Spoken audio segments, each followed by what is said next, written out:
আজ আবার ছোট ছোট কিছু বেঙ্গলি টু ইংলিশ আমরা বাক্য শিখব। চলো তাহলে শুরু করি। স্কুলের জন্য তৈরি হও, গেট রেডি ফর স্কুল। অফিসের জন্য তৈরি হও, গেট রেডি ফর অফিস। পার্টির জন্য তৈরি হও, গেট রেডি ফর পার্টি। এটা আমার বাবা, দিস ইজ মাই ফাদার।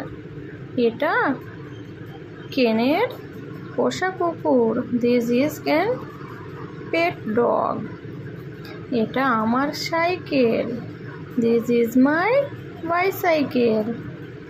এই মুভিটা বিরক্তিকর, দিস মুভি ইজ বোরিং। এই গল্পটা খুব মজাদার, দিস স্টোরি ইজ ইন্টারেস্টিং। তাকে মারবে না, ডোন্ট হিট হিম। কাঁদবে না, ডোন্ট ক্রাই। তার সাথে কথা বলবে না, ডোন্ট টক টু হিম। চলো আজ এই পর্যন্ত, টাটা।